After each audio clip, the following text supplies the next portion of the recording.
Hello and welcome to Wake and Jake, a special episode for none other reason that we may have one of the most special sports weekends of the year coming up. We have the whole baseball playoffs essentially being decided. We'll go through that a little bit. I'll take maybe my final steps through the American League MVP because it got a little juicier last night with Cal Raleigh hitting 60 home runs this season.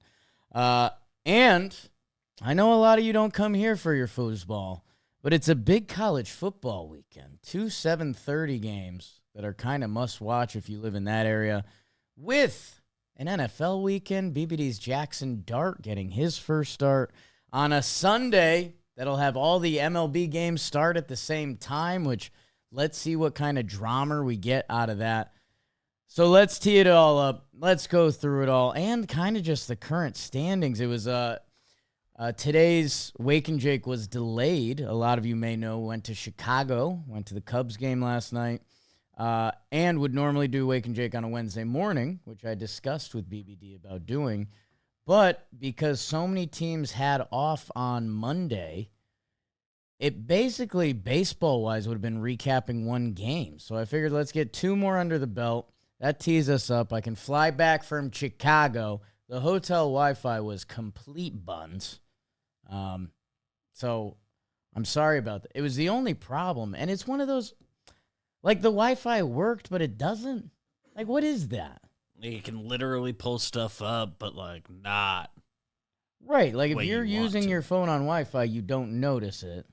But if you were to do a Zoom, you'd be like, oh, I don't This have turns out to be bad. bandwidth, analytics, subscribe. Let's not talk about any of that. Let's start with the MVP. And I talked a little bit about this with Joe's and Jolly at our live show at DraftKings, which that was a good time. Thank you to anyone that came out. A lot of Wake and Jakers there. Appreciate you guys. And Jolly was pestering me before the show, like, what are we going to talk about? And I was like, dude, we're going to talk about ball, bro. And it is an interesting thing because you pull up to a Cubs-Mets game with Jolly and Joe's. And it's like, what are we going to talk about? A fun thing I landed on was both of them, representing an AL and NL team. I was like, let's say your team goes on the miracle run. Who's the last team you'd want to see waiting for you in the World Series? I just thought that'd be a good AL, NL scope, and that Cubs fans could kind of somewhat relate to Joe's side of it and Jolly's side of it. Anyways, spoiler. Joe said the Padres. Jolly said the Guardians, which was like, be real, Jolly. Teacher's pet. We got a lot of people here that came for this. My next one that I wanted to discuss, because again, you're trying to be broad, but trying to get stuff people are interested in. I was like, let's talk MVP a little bit. The Cal Raleigh judge thing, because I think the general statement, and Jolly had a good line, and I'm complimenting Jolly because I'm about to put him down a little bit, but Jolly rolled his eyes initially, so I slapped him across the face. I said, don't you ever roll your eyes at me. Part of that was a lie. I'll be honest. No, Jolly hit me with a, okay, what is this, Baseball Today? Because Baseball Today does 5 topics every episode, and Chris Rose loves baseball, and he loves baseball history, and we are now in a historic MVP battle between Cal Raleigh and Aaron Judge. So Jolly, whenever he's had to sub in on Baseball Today, basically he said every time he subbed in, he's had to cover Cal Raleigh versus Aaron Judge. So clickbait John Boy Media at it again, / historian Chris Rose. And I was like, yeah, but Jolly, I'd like to get your thoughts on it. It'd be fun up there with Joe's. And we did it, and it led to good conversation. And I did this a little bit with Passon on Talking Baseball. But one of the things I've been saying all year, or basically since this became a thing, has happened. Cal Raleigh hit 60 last night. His 59th and his 60th homer in the same game. We still got a couple more games to play, by the way. That for me, one of the things I've been saying is, I think if he gets to 60, I think it's over. And he got to 60. Never mind if he matches Judge or passes Judge. I think it's just over. And it's where the conversation gets a little tricky because Cal Raleigh is doing something that has never happened. It's a catcher hitting that many home runs. It's a switch hitter hitting that many home runs. Also, leading the Seattle Mariners to an AL West title, which I believe was the first one since 2001. Might have to double check that because it sounds fake, but I think it's real. And the other corny thing that I was saying that I don't know if people agreed with or not, but I was saying I thought the numbers mattered. Like if Cal Raleigh landed on 59, I think that would have worked heavily against him than 60. I just do. The vote comes down to humans, actual people making the vote. And wherever him and Judge's round numbers lie, I think that was going to affect some of the voting, and I do think it's that close. I think if you're someone pretending it's not close, you're either too deep in Yankee land or you're too deep in Mariner land. Like, there's a reason when a sports conversation happens like this, there's some that are just fodder. I always laugh whenever I hear some of the old ESPN guard talk about either their radio days or whatever. They were like, when it was the middle of the summer and we had nothing to talk about, it was Pete Rose Hall of Fame. It was like Dallas Cowboys quarterback situation. It's just like you could fall into any of those and it gets enough views and like that's it. I don't know about the Pete Rose thing. Yeah, Mariners have not won the AL West since 2001. So I still think winning matters. Obviously, it's a team sport, and Austin Hedges did an interview with Chris Rose that I forget the way he phrased it. He's like he was catching zeros and hey, I do think part of that matters, and we've advanced catching wise that like stolen bases, most of them are on the pitcher. If you have a good arm, that helps, but a lot of stolen bases are on the pitcher. Cal Raleigh has a good arm.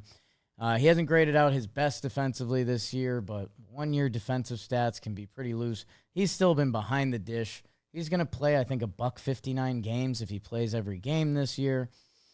He's had an amazing season. If Aaron Judge didn't exist, we would be saying this is going to be a unanimous MVP. If Cal Raleigh didn't exist, we would be saying that this is a unanimous MVP. That's where we are. Judge is having a historic season, but we have seen other seasons in this realm. Like his record-breaking numbers for this season are up there with guys that played in the steroid era. Like that's about it. It's Bonds, it's McGuire, it's Sosa, it's, you can mix in some Ruth in there. Like it's a crazy, historic, all-time season. The problem is, you could argue his last year is better. He finished 58 homers. He had a 225 OPS plus. He's a measly 213 this year. Still insane. He did cross the 50 homer plateau. He is now at 51 as a tribute to Bernie Williams. Aaron Judge leads in runs, walks, batting average, on base, slugging, OPS. It's basically across the board. And if you did a screenshot of Aaron Judge's past couple years, there's very few baseball references that have that.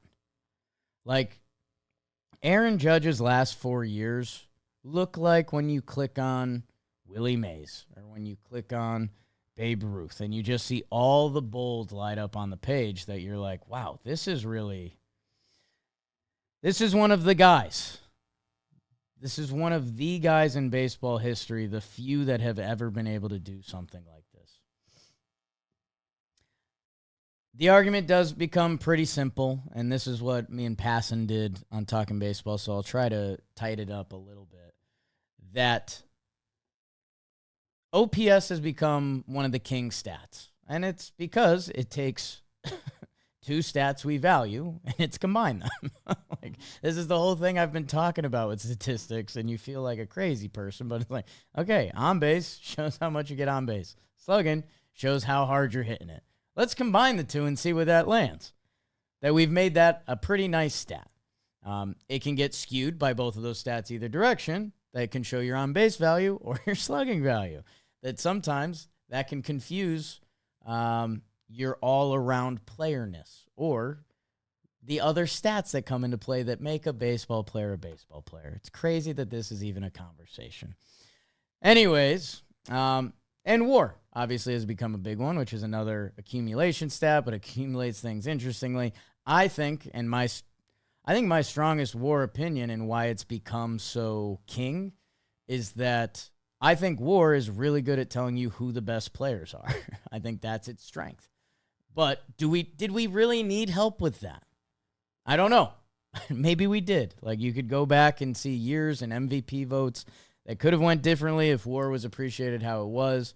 So that's a whole nother conversation. Judge has a 9.3 WAR. B-WAR, people. Don't use B-WAR when you talk about catchers. Well, everyone uses their own WAR. I don't know what to tell you guys. I'm sorry. I'll get the F-WAR up for you to make all our Seattle fans happy. And another thing for Seattle fans, I thank you. I think you guys are our most active fan base per capita. Is that a weird way to phrase that? Like, I see Mariners fans in Wake and Jake. I see them in Talking Yanks. I see them in Talking Baseball. Like obviously, Yanks connections. We have a lot of Yankee fans, and LA is just the next biggest city, so there's a lot of Dodgers everywhere. But yeah, Mariners might be just overall the third most active fan base in our comments. Yeah, and so thank you guys. I think when they clinched, I think we sold a handful of Mariner shirts, which is always just a mind-blowing thing that the company is where it's at. Anyways, if you go by F4, a lot closer, 9.6 to 9.1. Raleigh's defense gets appreciated a lot more. Judge gets knocked a little bit for his defense this year. Interesting. I'm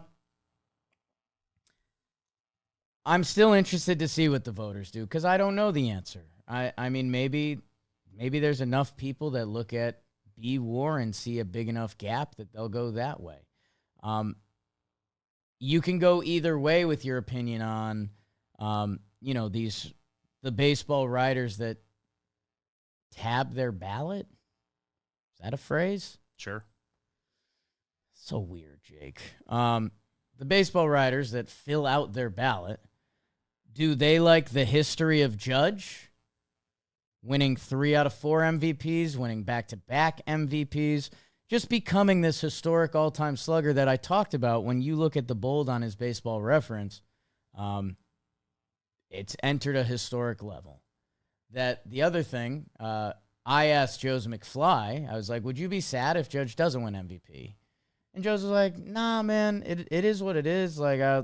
He's like, I'll be more bummed out about the Altuve MVP, just how that all went down, because Judge outnumbered him pretty good. It was just kind of little guy, big guy. And if we knew the other things going around with the team in Houston, I won't even bring in Jose.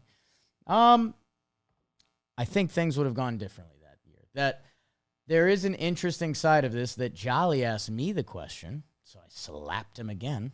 I'll ask the questions here, fool. Second lie about slapping Jolly. I said I would be because sometimes I get in my head about becoming like, dude, I was in my hotel room, had like a half hour to kill. I put on ESPN. It was First Take. Never watch First Take because I'm normally working. Mad Dog was on. Just spitting fire. Just flames emoji. Literally like a foot from the camera just screaming. I think the segment is what am I mad about? I think that was literally the segment. I was talking about Dave Pash's flight schedule from last weekend because he had to call a college football game and a pro football game, and he had a bad travel. And he was just screaming about it. Why am I mentioning that? Let's say whatever path my life is on continues on a sort of path. I'm probably going to be talking about Yankees until I'm an old guy. Even if things get fully derailed, if I meet some, a Yankee fan 30 years from now and they're like, wait, you talking Yanks here? We're going to end up talking about the Yanks. And they're going to talk about Judge. And they're going to say, hey, the new kid, Vava Vuvu, they just called up. Is he the next Judge? And I'm going to have thoughts on that. And I'm going to have to talk about that. It was an interesting thing for me that as Aaron Judge, he's 33, turns 34 next year. But we've done this exercise. Go through the league of guys who are 34 up and who are still balling out. It gets really thin really quick. Like, we know the star players. I know Springer had a bounce back year this year. When you go through the players, it's like, whoa, okay, these are names we know and we've known for a decade, but it starts to thin out. That, A, we don't know the next steps for Aaron Judge. It kind of feels like he's peaking, which is insane. That let's see how many more years he can do that, and awesome. Maybe he's just broken the game and broken the world, and I like that. There's a chance in 2-3 that things start heading a different direction, and how significantly, I don't know. Albert Pujols was one of my favorite players all time, and Angels Albert Pujols got recognized as a different baseball player. I don't know the next steps. But if I have to become an old guy that starts talking about how Judge should have 4 MVPs, but he has 2, I don't really want to do that. I'd like to say he had 3, and maybe there's a caveat in either direction. I kind of wish I could get the Altuve one and lose this one, if I'm being honest. But the world doesn't work like that. I think Cal Raleigh's going to win MVP. I've said it from the start. Not the start, but when it became a thing. If he gets to 60... I think he's going to win. 60 is a crazy number. 60 is an insane number. And we went through the exercises in previous years of the non-steroids guys to get to 60 are Judge and Olds, right? Yeah. Right? That's it. Like, when you bring up single-season home run leaders, McGuire, Sosa, Judge, Bonds. I said Mark McGuire. And now Cal Raleigh is there, and he's a catcher. He's a catcher, man. That the biggest argument the Judge people have going right now, there's a gap in OPS of about 175 points, which I know the last couple times we've done this exercise, that brings Cal Raleigh. So the gap between Judge and Cal Raleigh, if you play that game, is Cal Raleigh to like the 74th ranked OPS or something like that. I'm sure it probably changes day to day, but that's the kind of offensive gap we're talking about in that one statistic, which I mentioned is 2 statistics. Other statistics still matter, but in that one important-ish statistic, Aaron Judge is beating Cal Raleigh by that much. The question is, and it's where we get into what can't be measured, the catching position. And for the true wake and bakers that have been in this with me, if you remember, I think it was 2023 that like all of the best catchers in the game were in the playoffs. And I was like, this is interesting. And I think it opened my eyes a little bit just from the standpoint of, especially watching the Yankees, they had gone to a system of, I don't want to say not caring about the catcher, but they just wanted pitch framing only. If we can't have a stud catcher, let's just pitch frame. We'll have good people at every other position. The catcher's out there to catch. Have 2 catchers so they're always fresh. Right. And I accepted that strategy because I love strategies. And, hey, maybe there's a chance the way they can steal pitches, if you can't have one of the top 5 guys in the league, get the best pitch framers, help your pitching, go win that way. And then we got there, and I was looking at every catcher, and it was like Adley was peaking, and it was Real Muto, and you just went team to team. Will Smith, it was just like, wow, maybe being old school and catchers matter a little more, and there's a reason why catchers become managers, because they have to do all the meetings, and they deal with pitchers, and they have to play defense, and they have to hit. That we're measuring a .175 OPS against what it means to be a catcher. And I don't fully know what it means to be a catcher. But I know it's tough, dude. Watch a game and watch what happens to a catcher. Like, in one at bat, they could get 2 foul balls off of them. If you saw a guy get 2 hit by pitches in a game, you'd be like, whoa. Brutal day. Damn, tough day at the office, huh? Could happen in one at bat to a catcher, and more could happen that inning. And their reprieve is the ump playing it cool for a minute. And we always compliment the umpire. And we're like, oh, wow. Good veteran move, but he's cleaning the plate. That's nice. And then you're playing in the game again. So we're trying to measure something immeasurable against something measurable, which, hey, that might be the beauty of baseball going forward, because it used to all be kind of immeasurable, just batting average. So we have evolved in a good way.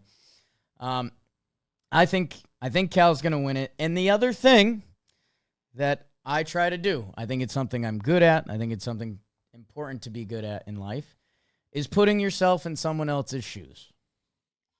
If I was a Seattle Mariners fan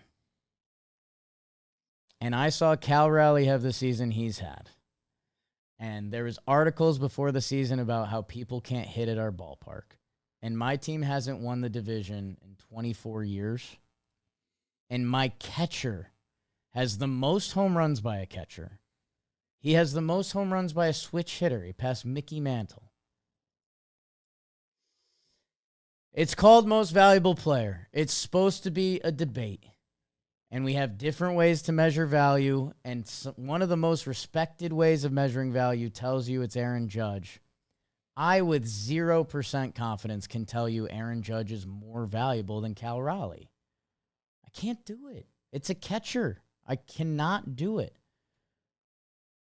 Aaron Judge is massively important to the Yankees. I have no doubt about that. Same with Raleigh to Seattle. It's never been done. It's never been done. That I think it's going to Cal. I'll be interested to see if the voters go the other way. Maybe they do, like I laid out before. I think Cal has done enough that if I was in a debate club, okay. If I was in a high school debate club, however that really works, I don't know. I wasn't in one. And, like, you came into the club that day, and they're like, hey, we're debating Judge versus Raleigh this day, and, like, you got to win, I think I would pick Cal's side.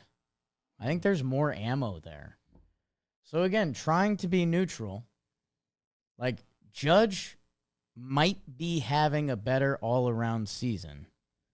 But what Cal Raleigh is doing has never been done in a sport that's been played for hundreds of years. And it's probably a more valuable season than what Judge is doing. So, I don't know. I'm interested to see everyone's feedback on it. Jolly phrased all of that a lot simpler, and maybe that's why he's better with words. He was like, the brain says Judge, the heart says Raleigh. And that's kind of true. If you're well-versed in what we've come to appreciate baseball statistics as, there's a heavy push towards Judge. But knowing what this game is, it's probably Cal Raleigh. So I'll be interested to see. I don't know if there's anything in the next couple of days that Judge can do. I mean, I say that, and if he has like a 3-homer day or something, does that matter? Maybe. If Cal Raleigh gets... Again, I guess this is where I'm being obnoxious, and let's see if I'm wrong. I think 60 is the number. There's some people that don't. 61, 62, 63. Stop the fight. I mean, Judge won over Shohei with a very similar debate. Like, Shohei was doing Shohei things. It's a very similar situation of if the other guy doesn't exist, this guy's going unanimous. Unanimous. If Judge in 2022, if Shohei or Judge didn't exist, the other one wins unanimously. Shohei had 34 homers and 875 OPS. Judge was a 1.111 OPS with 62 homers that broke the home run record. Judge did have him beat in WAR, so I'm interested to see how much the WAR people really are in the vote here. Because what I left out is that Shohei was 15-9 in his 28 starts with a 2.33. It's really pitching that year. So he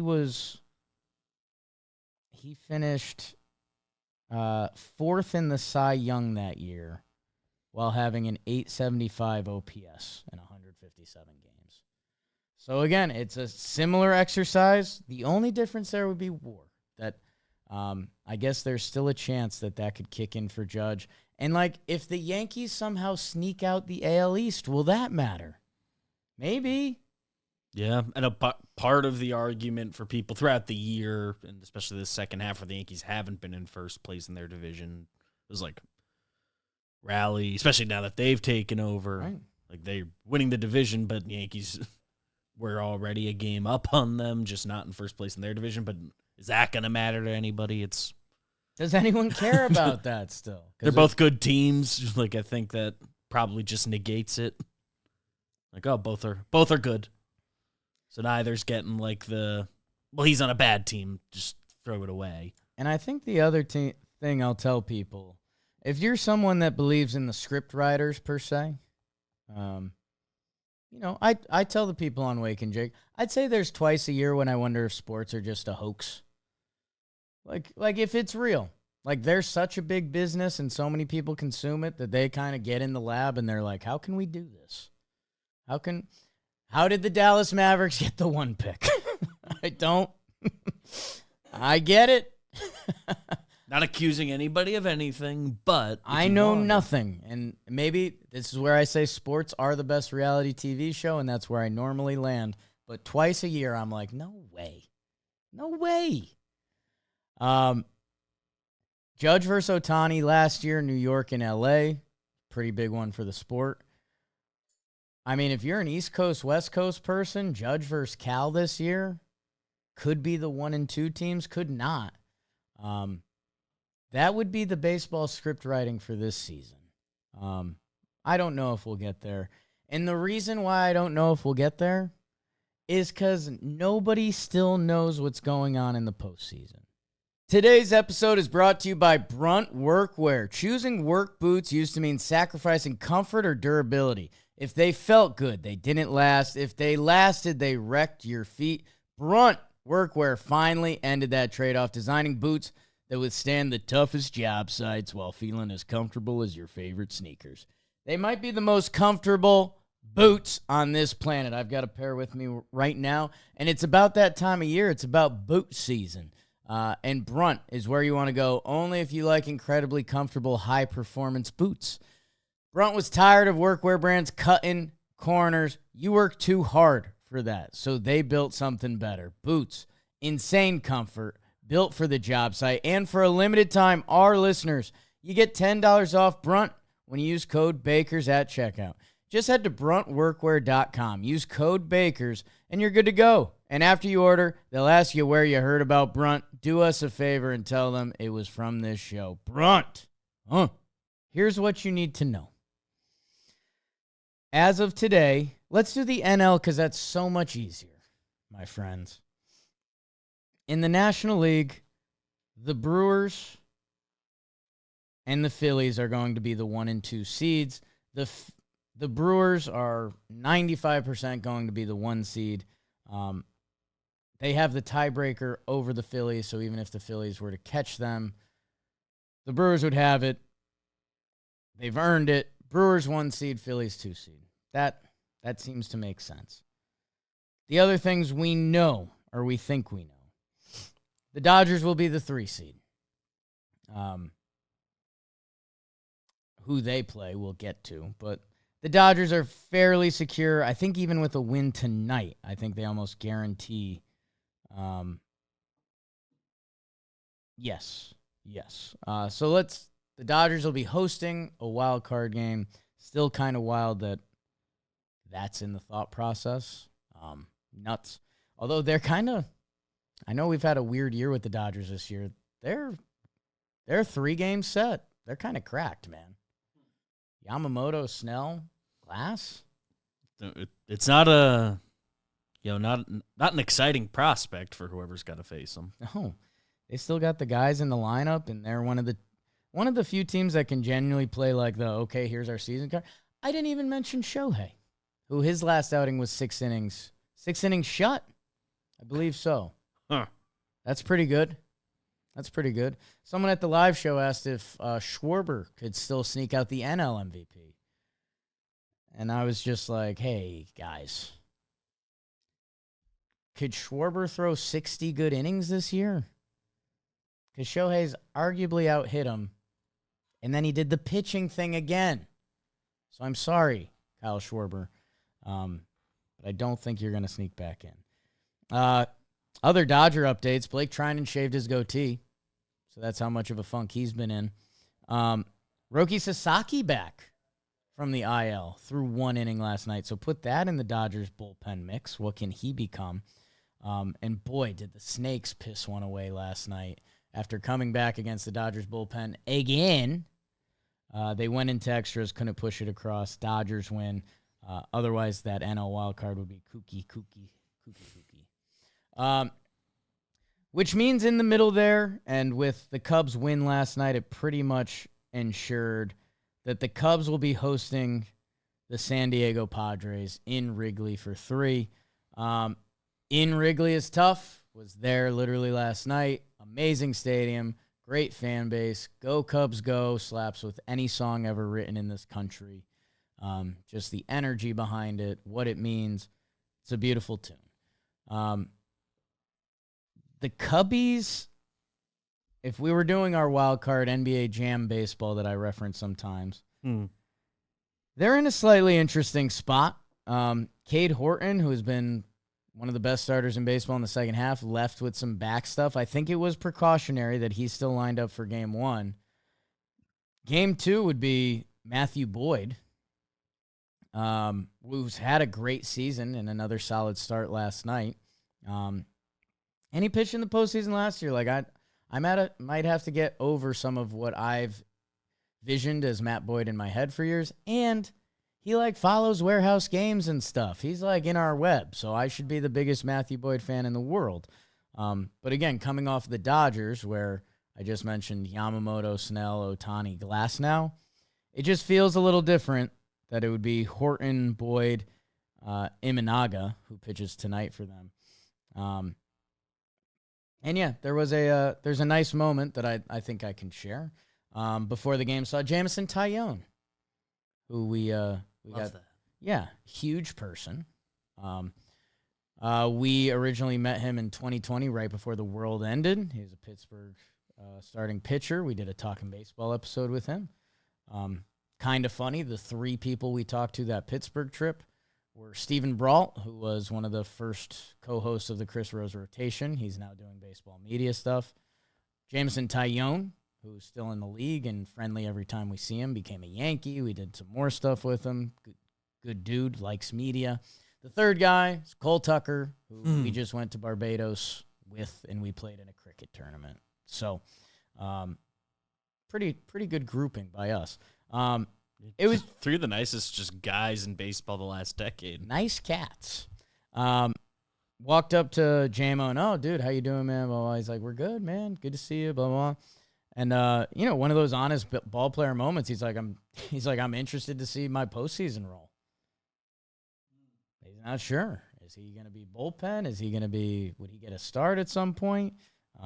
Colin Ray just had a good one. Looks like JMO's lined up for Sunday, so right, which that's kind of a weird pill to swallow if you have to make that start and know you're essentially out of the wild card. Yeah, for them, because that game won't necessarily matter. There's a world where that's nice, that game matters, and then you're ready for game 1 of the DS if you get there. If that was how it was shaken out, but. It's a tough sport sometimes, man. 22 starts, a 3-7-8, and your team could be going to a 3-game wild card duel with one of the scariest teams, if not the scariest team in the National League, and you might be in street clothes. So that's a weird one. That's a weird one for athletes. I don't know, man. The Cubs play really good baseball when you go around the horn, when you look at their infield, outfield defense, when you look at the at-bats and the season guys have had. The Padres have been in some dances. How mad are they going to be from last year's postseason? And they're starters. I know Mike King just came back. Dylan Cease doesn't get a playoff start for them, which is just a crazy thing to think about. Looks like Pavetta's lined up to pitch on the last day of the season, but I wouldn't be surprised if they save him. So it's going to be fun as we get into all of those. And just a reminder, San Diego, their starting pitchers have to go about 4 innings before they can kick it to Jeremiah Estrada, Wandy Peralta, David Morgan, Adrian Morejon, Mason Miller, Robert Suarez, which, again, the Cubs side of that feels different. Although the bullpen has everyone kind of freaked out right now because you want a great bullpen, but bullpens can be volatile, that if your bad bullpen kicks into gear, all of a sudden you're fine. We will see. And the last thing in the National League, my goodness. Witnessed some of it last night. The New York Mets are back in the playoffs as of today because the Reds have lost 2 in a row. The Diamondbacks lost late last night, and the Mets have the tiebreaker over them. Those are the 3 teams going at it. It's a little bit of just survival. Who's going to get to the finish line? Could be 83 wins. Which, heard some mild card thrown out there. Let's see what happens. You guys know I have some Diamondbacks heartstrings. A weird one. They finished with the they have the Padres after the Dodgers and no tiebreaker love. The Reds are playing right now as we record this. They're up 2-0. So maybe we'll keep tabs on that throughout because that matters. And the Metropolitans have one more with the Cubbies. And then they go to face the Marlins, who have a 0.1 playoff percent chance. So watch out. Mets fans and the Mets team are definitely feeling it. Their pitching's in such a funky situation. McClain gets the start today against Shota. I don't know what's going to happen. If anyone thinks they know, they're lying to you. If I'm the Dodgers, I think the last of those teams you'd want to see is the Reds because they can come at you with a 1-2 punch in the rotation, Green and Abbott. Maybe the Mets still get a vote. It's where a 3-game playoff is sick. What if Juan Soto and Pete Alonso combined for 3 home runs in a game? That could happen. I've seen far crazier things. Throw in Lindor and Nimmo. Like, the Mets do have the talent on there. The pitching is scary, and we saw them kind of have a mental breakdown last night as Clay Holmes didn't cover home, which allowed PCA to score from second on a pass ball. The NL was the easy part. That's a bad news for all of us, as I'm a little wordy after my flight and half a coffee. In the American League, the New York Yankees and the Toronto Blue Jays are tied atop the American League. The Toronto Blue Jays have the tiebreaker, so in a way they're not tied. It's interesting. Same record. Same record, not tied. Interesting. Toronto has lost 2 games to the Boston Red Sox. How about this time of year? At the DraftKings Sportsbook outside of Wrigley, a group of Cubs fans started cheering. I said, why are they cheering? They were cheering on the Milwaukee Brewers.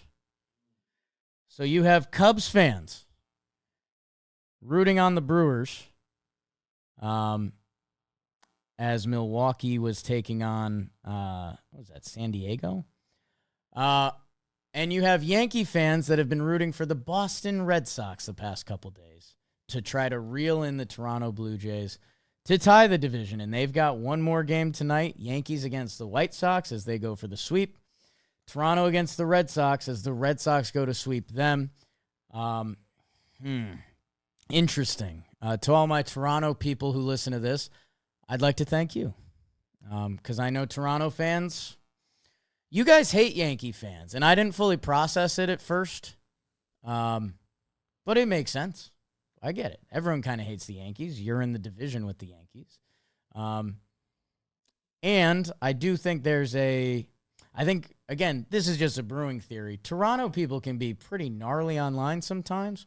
I think it's kind of that sweet Canadian effect, and then the internet's not real, so they kind of can let it out. on the internet a little more. I don't know. It's just a brewing theory, but sometimes Toronto people can be some of the nastiest fans online. So can any fan base. I don't need to fully defend it. It's kind of a consensus. So I was like, sorry to my guys Toronto know what's friends. up. It is what it is.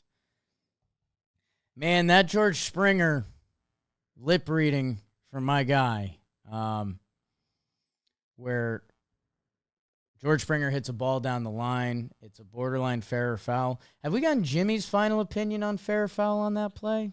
I think he said fair in the video. Okay. That back angle didn't help me too much because it still wasn't down the line. It looked fair live, and I'm a George Springer guy. Connecticut, Yukon, New Britain, Connecticut. To say that an umpire, you're in a Blue Jays Red Sox game, and the umpire wants the Yankees to win?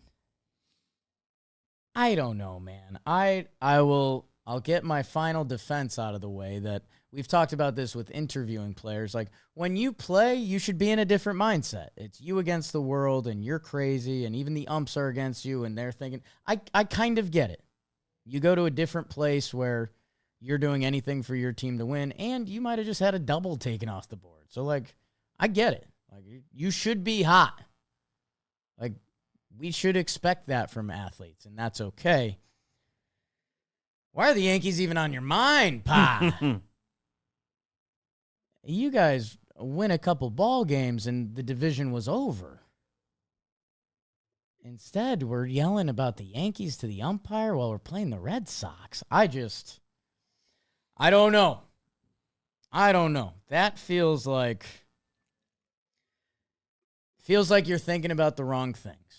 And hey, Toronto wins out the rest of the way. It's no discussion.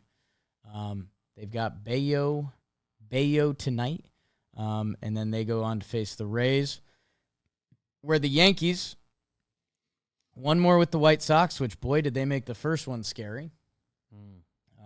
Watching that on the MLB, just watching the pitches come in, the ball strike. What is that? The game day. Cast. Game day. Pretty brutal. Not what you want. Although it was a fun ending, so it was. Paid off. Yankees go on to face Baltimore. They will face Trevor Rogers, Sagano, and Bradish. They did just see those guys, which that helps. Trevor Rogers has been on a hell-bent run. That with limited starts this year, he's going to get Cy Young votes, which is insane. Kyle Bradish is coming back to form. And Baltimore fans and their team, they don't like what the Yankees represent. That they're going to get a real punch from them. Final series of the year that I don't think the Yankees are going to win out. Maybe they do. And I would love that. Very interesting to see because, man, the season Toronto has had and that fun brand of baseball they've played, and then you start going back to the extended Vladdy and, the whole movie popcorn quote. Alek Manoah gets DFA'd by them, which that's pretty wild. Like that turned into a Jolly Olive video a lot quicker than everyone thought.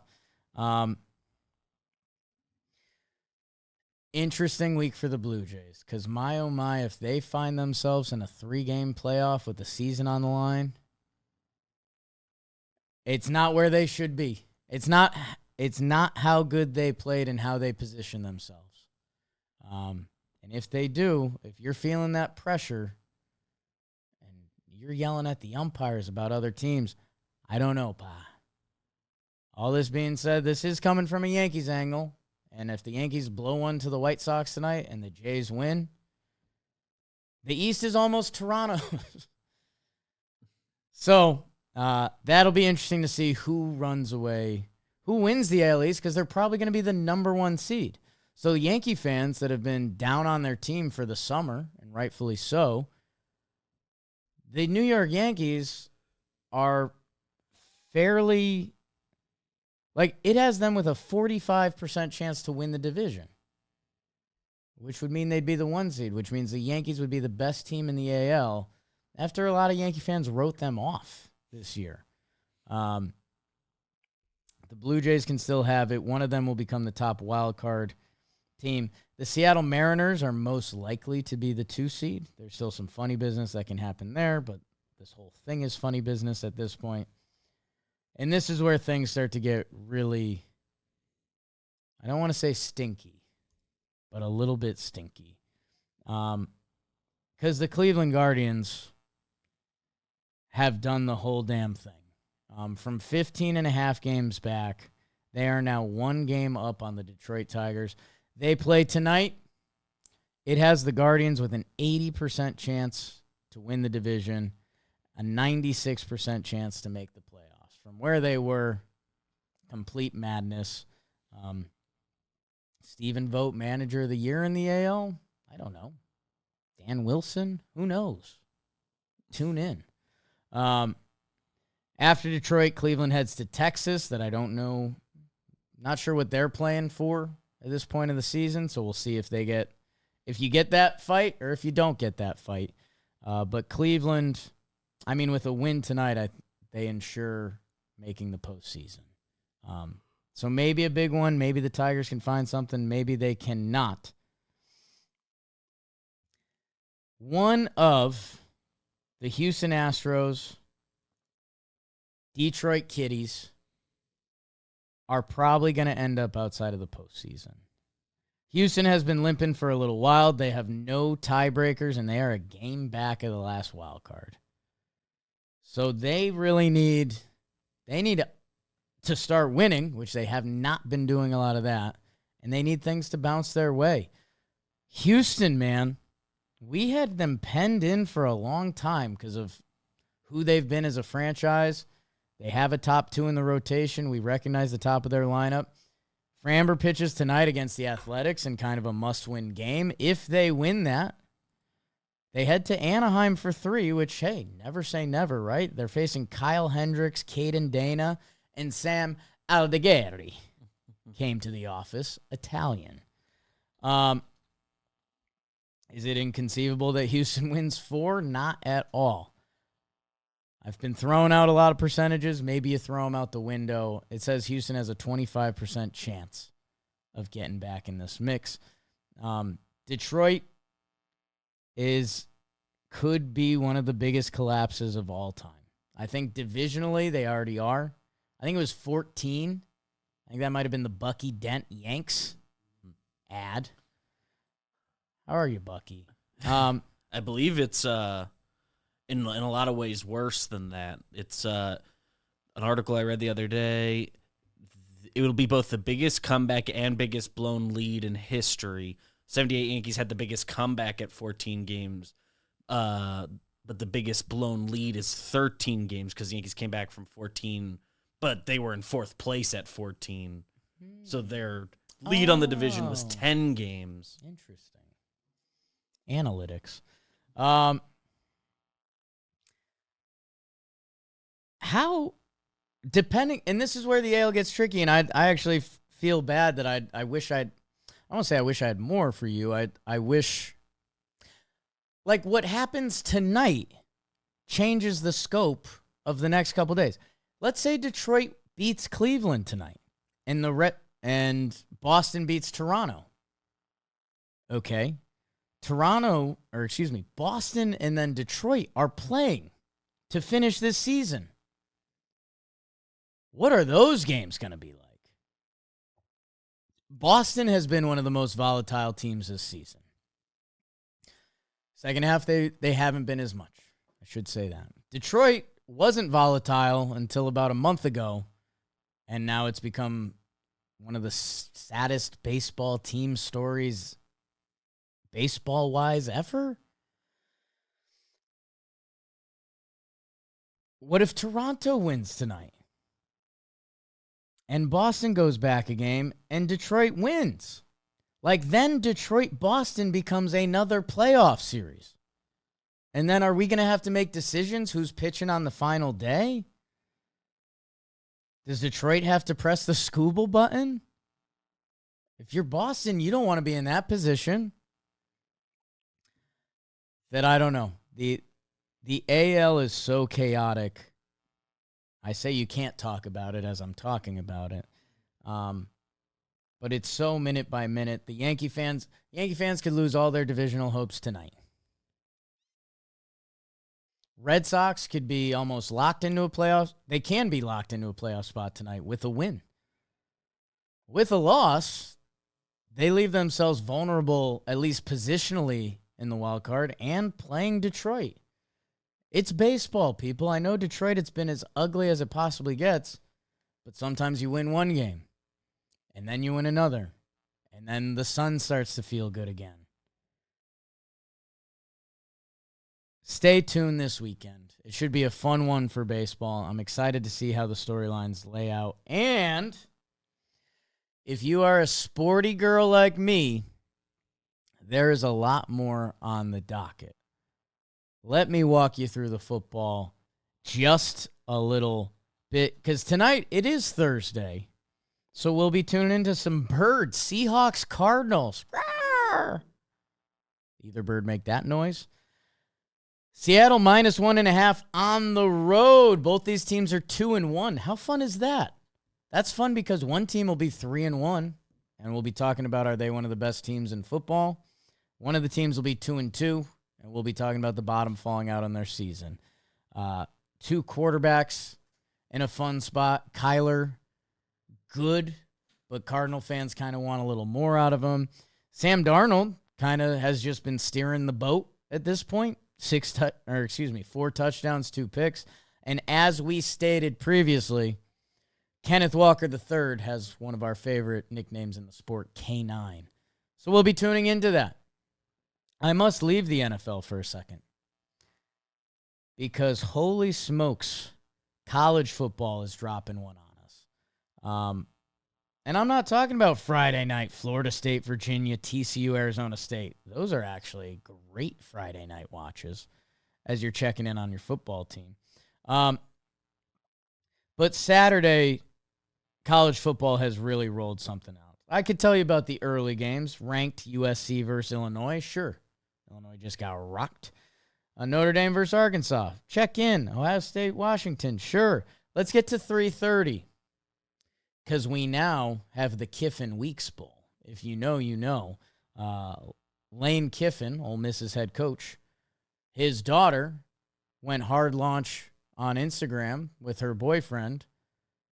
I believe it's Whit Weeks. There's 3 Weeks brothers who play linebacker at LSU. Kind of sick. Absolutely sick. Ole Miss and LSU play at Ole Miss. Ole Miss -1.5. Just a fun, again, a reality TV show storyline that you couldn't make up if you wanted to. That LSU Ole Miss, if you get a chance to check that out at 3:30, go on and do it with your bad self.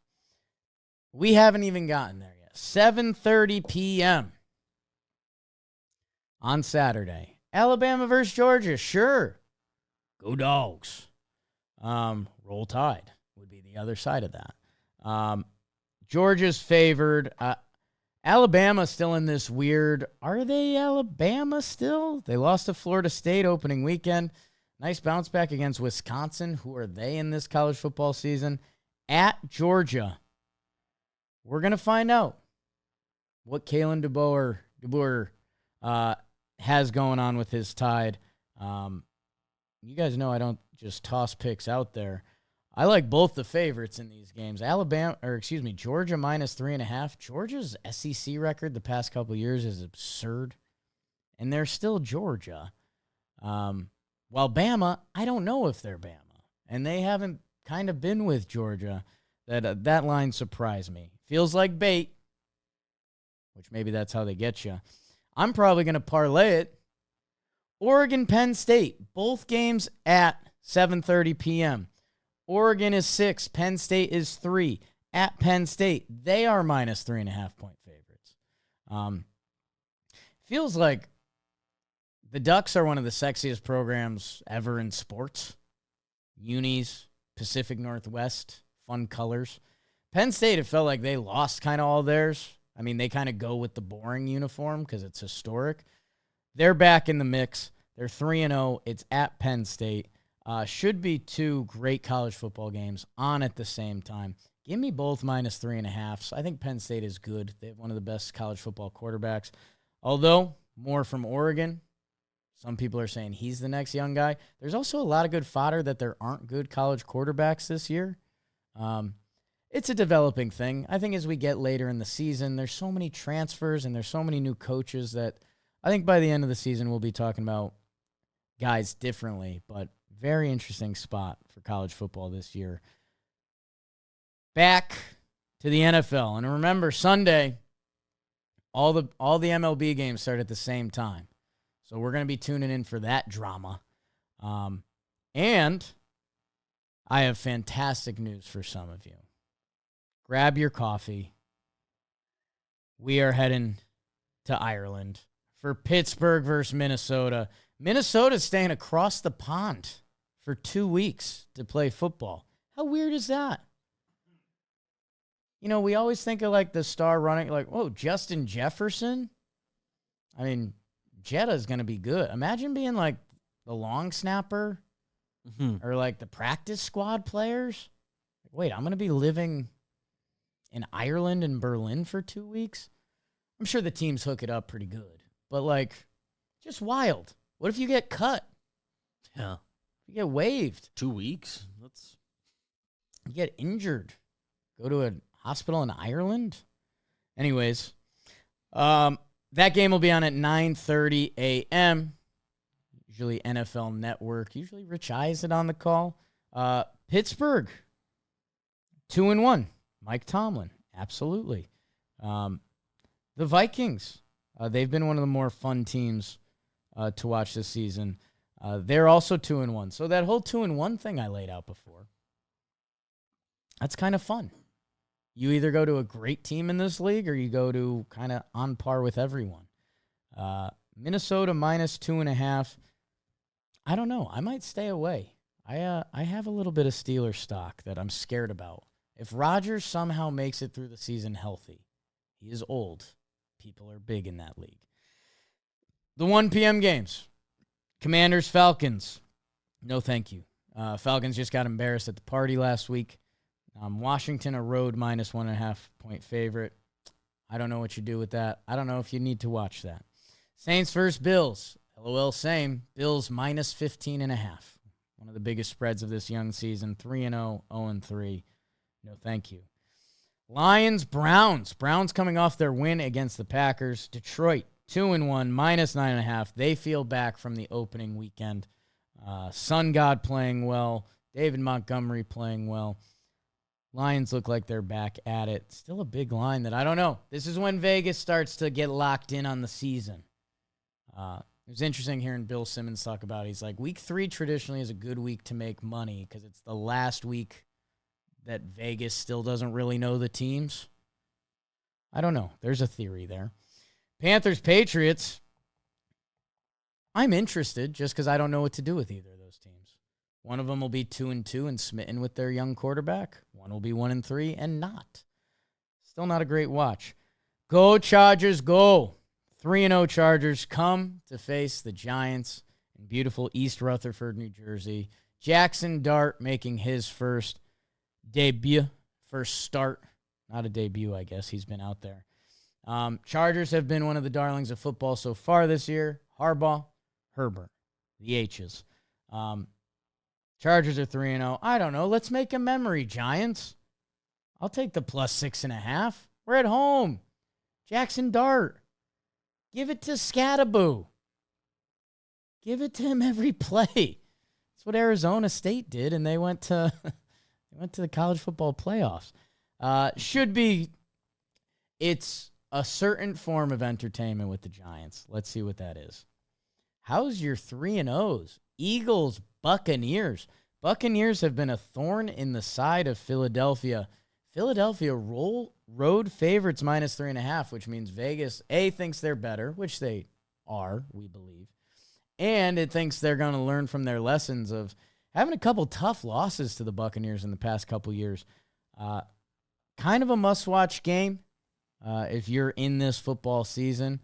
Because the Bucs were one of the preseason darlings. Maybe they'll be really good. Maybe Emeka Egbuka is that guy, and he's kind of shown that he's added another wrinkle to this team. Eagles are still very much here. 3-0 without feeling like they've even fully turned it on, although that comeback was pretty sick. Titans, Texans, no. Both 0-3. Heading into the afternoon, Colts are 3-0 against the 2-1 Rams. Wow, I haven't made my against the spread pick this week, but Rams minus 3.5 feels juicy. Feels like the Colts might have to come back down to earth just a little bit. Rams bouncing back from a tough loss to the Eagles. The 3-0 Niners face the 2-1 Jaguars. Wow. San Francisco minus 3.5. Are we getting Mac Jones again, or is Brock Purdy healthy? Let's see. Brock Purdy receives. Okay, real chance to play in week 4. I think that matters because the Cardinals should have salted away that game from them, and they didn't. I don't know if we need to watch that. My Jags? We'll see. Show me more on offense.